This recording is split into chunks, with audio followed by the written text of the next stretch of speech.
மாணவர்களின் சிந்தனைகளை வடிவமைக்க இன்ஸ்டிடியூஷன்ஸ், மாணவர்களின் தனித்திறமைகளை மேம்படுத்த SNS இன்ஸ்டிடியூஷன்ஸ், மாணவர்களை போற்றும் SNS institutions Kovai. Hi everyone, this is Vijay Kumar, Assistant Professor, Department of Electrical and Electronics Engineering from SNS College of Technology. Today we are seeing about renewable energy systems or renewable energy technology. So just we are taking some recall from the previous sessions, what is meant by renewable energy technologies. Why we are focusing on renewable energy technologies? Even though developing countries or developed countries, they are mainly focusing on energy sectors because the energy sector will rule the world and then rule the country. So in energy sectors, we need a renewable and a non-renewable energy power supplies. When we are using a non-renewable energy, it has some kind of lifetime. It don't have any kind of promising in lifetime energy generation. But when we are using a renewable energy system, that will be give some kind of regenerative energy as well as the sources are available in nature. We can use n number of energy sources. So the India is the world's third largest energy consumer because based on the populations, industry growth and then some technology growths. Demand grows approximately 7% annually.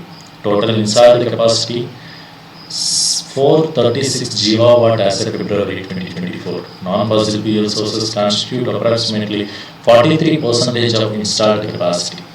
That means it will be the major concern. So India's energy imperative and ambitious renewable targets, it will be the economical growth, drives the surgical demand. India aims net zero by 2070.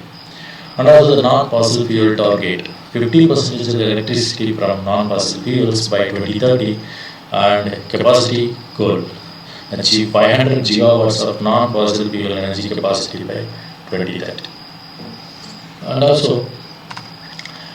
India's renewable energy landscape, it will be the key sources of driving growth.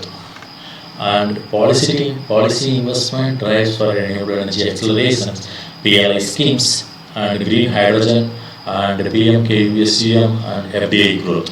So these are some kind of policies and investment drivers for renewable energy acceleration. So even though we have more advantages of renewable energy systems, we need to some kind of policy making decisions. That will be the PLI scheme. So $2.3 billion for 40 gigawatt solar PV manufacturing. So and also the green hydrogen, $2.4 billion for a 5 metric megaton annual production by 2030. And PM-KVSUM scheme, 3.5 million solar pumps targeted and FDI growth, $10.27 billion into all these sectors. That means the renewable energy sectors. And India's sectors wise energy consumption overview. First one, industrial sector accounts for 42% of the total energy consumption. So because India, I have already told that India is the third largest energy consumption area or a consumption country. So from 100% of the energy consumption, 42% industrial sector will consume, and residential sector 24% of the energy that will be driven by electrifications. That means the residential sectors means when we are using some kind of residential aspects. And agricultural sector uses 18% of the electricity primarily for irrigation purpose only. In agricultural, they are using a 5 HP or 7 HP pump sets for agricultural irrigation systems. So that will consume 18% of the electricity. And transport sector consumes 9% of the energy, dominating by the fossil fuels. So nowadays, all the internal combustion engine vehicles are converted into EV vehicles. When we are using EV vehicles, the EV need electricity as a fuel. So in these segments, we need 80% of the energy are consumed with the help of batteries for transport sectors. And commercial sector uses 7% of the energy. It will be growing with the urbanization. So that will be the major thing. So this will be the major energy consumption.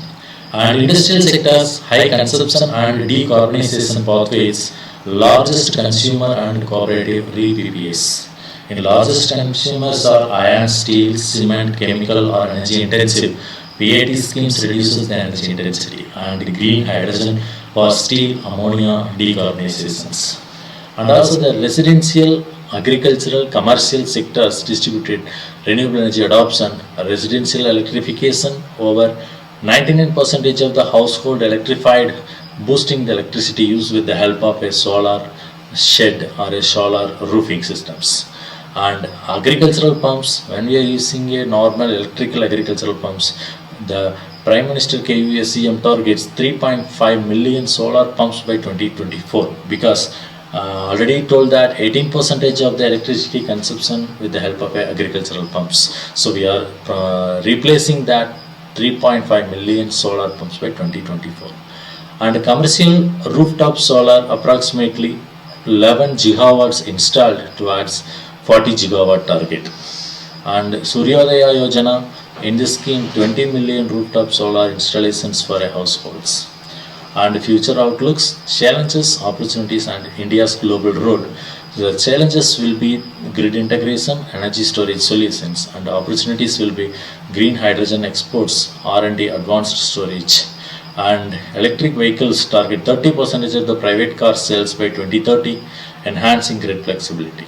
And international role, India co-founded ISA driving global solar deployment. So I hope you clearly understood the challenges, opportunities and roles of renewable energy systems. So thank you for watching.